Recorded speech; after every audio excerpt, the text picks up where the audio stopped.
Hiya, Pink Injury here, bang bang bang, pow pow pow.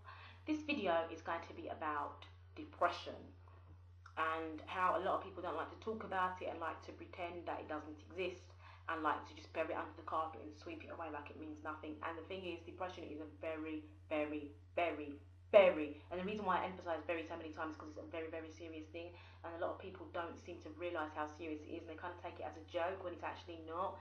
And I'm urging people that kind of take depression as a joke to stop and actually realise that it actually is a genuine illness and that people need to take it more seriously. I watched a documentary the other day about Ruby Wax, and she was talking about mental health and talking about the stigma attached to it and stuff, and a lot of people kind of shy away from it, they don't want to talk about it, and when they go for a job interview or something, most people are not going to say I'm depressed or I've had mental health issues.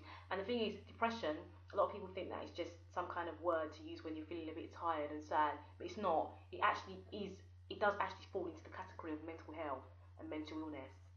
So I think a lot of people don't realise that, they just think it's a joke when it's actually not. I'm going to confess that I have experienced depression in my life. Around 10 years ago, I did experience it. They did say I had mild depression. And then when I had my son, I had a little bit of postnatal depression, I think. They told me that I did, but it wasn't. They didn't say it was very serious. They just said that I needed to kind of like just, manage it.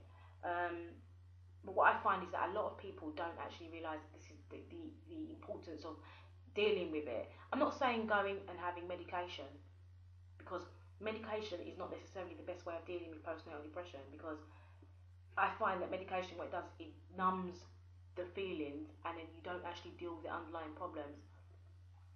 So I'm not saying that you shouldn't take medication, because if you want to take medication, take medication. But what I find is that, like, when they diagnosed me with depression years ago, they gave me something called fluoxetine, which is something they say helps to kind of alleviate the symptoms of depression. But what it really does is it completely shuts your emotions off. So you feel kind of woozy and high and kind of like, oh well, I'm depressed, but I don't care. And I think that's not the way to deal with it. I think you need to get to the root of the problem and tackle it like that instead of just giving somebody drugs. And what's helped me, and I'll tell you what's helped me immensely, and it's not even a joke, this thing has helped me, exercise. And a lot of people might go, oh, no, whatever, the exercise is so, just like everyone knows that. But you have to recognise the significance and importance of exercise, because exercise, actually, I know this is a really serious video, and like other videos might be a bit more lighthearted, but this is important to me, and I hope it helps other people. Exercise, yeah, exercise is very important for depression. I'll tell you why. Because exercise, when you exercise, it releases endorphins in your body, which basically is like a hormone that can, makes you feel happy. And so it's literally like the sort of thing that when you take a drug, that gives you that kind of same happiness and high. So you'll find that when you start exercising, you start getting addicted to the exercise and you can't stop. Eventually, I'm not saying it happens straight away, but eventually when you've been exercising for a certain period of time, you start to feel addicted to it. And that's the reason is because your body's releasing all these endorphins that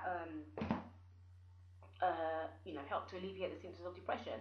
And obviously also it increases your serotonin levels, which obviously helps you with your happiness and your moods, generally your moods. So it helps to balance and stabilize your moods, because what you'll find when you're depressed, I found generally that you go through periods of time when you feel like extremely happy, and then you go through a mood where it's like a crash. And some people can say that's bipolar disorder, because with bipolar disorder you go through extreme highs and then extreme lows, and in the extreme highs you find yourself, you're so energetic, and you get up in the morning, you're like, yes, I'm gonna achieve so much this week. I'm gonna make like 5 grand. I'm gonna, and you start writing things down profusely, put it all on your wall, and you're like, yeah, this is me. I'm on it. And then on the Friday, this could happen on a Monday, and on a Friday you reach this crash, bang and wallop, where in the morning you wake up and you're like, and you're actually floods of tears, and you're like, oh my god, I can't do nothing. I feel sick, I'm tired, I can't, and it's literally that whole thing of being the highs and the lows, up 1 minute and down the next minute kind of thing. And it's very important to recognise that. And the reason why I wanted to do this video in the first place was because of the stigma that's attached to the depression. And I found that when I've spoken to people about depression, those friends that I thought were my friends kind of slowly started to trail off and were like, I don't really want to speak to her anymore. And I think it's because they think when you say you're depressed or you've got depression, it means you're going to be complaining all the time and crying all the time and going, oh my god, I can't even get out of bed today. And it's not even like necessarily like that. Some people that experience depression never even show it on to the outside world. And for example, there are various celebrities, and I don't really want to name anyone because it might be a case of people saying, oh, that's not true, and blah, blah, I don't want to say, but I know that there are certain celebrities that have experienced depression, and those celebrities have been people that are geniuses, as in people that have reached the heights of their career, and you think they must have the best life, they must be so happy, they must be so, ecstatic every morning, every day. And what people don't realise is that depression doesn't discriminate. Depression doesn't just pick on like a poor person and go, you're going to be depressed. It picks on anybody. You could be the queen, you could be a poor person on the street, you could be a middle class person, you could be a working class person, you could be an upper class person, you could be in any walk, from any walk of life, you could still experience some kind of depression. And so that's what a lot of people don't realise, that depression is not something that only certain people get. It can happen to anybody, just like anybody can get any illness like cancer. Any illness can be, you can get depression no matter who you are. And I was speaking to someone the other day that going, depression is all about you, it's yourself, it's you, it's you that's making yourself depressed. It's the way you think. You're not thinking positive.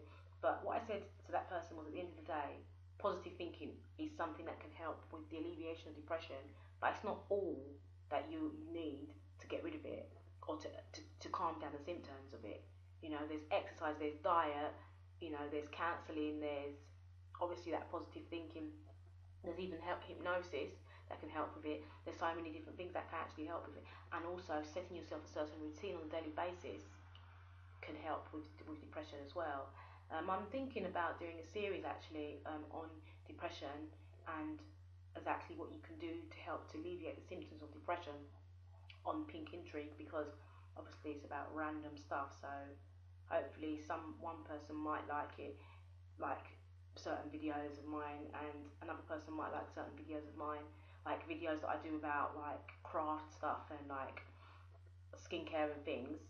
Some people might like that, and some people might like my depression ones and stuff. So this is just literally a very basic, very general video about depression, but I wanted to put it out there because I've spoken to so many people that have literally been like, oh, depression is not real, or people that have said, oh, I'm so depressed, and they don't actually know what it means. It's because they feel tired or sad one day. It means, the people use the word wrongly as well. So yeah, that's it really. I just wanted to do that video.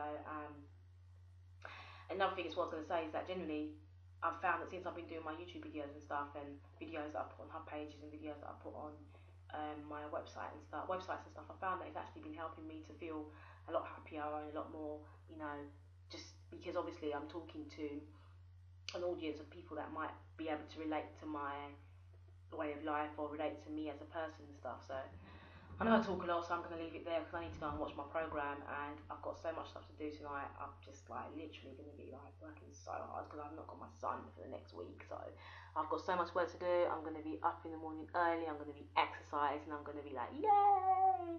And the Olympics is on as well, so woohoo! Anyway, I'm going to go now, so peace out, bang, bang, bang. When you get time, click on the links below, leave comments in the description box. Say hi to me, message me, whatever, because I don't mind interacting with people, networking with people. Peace, bye.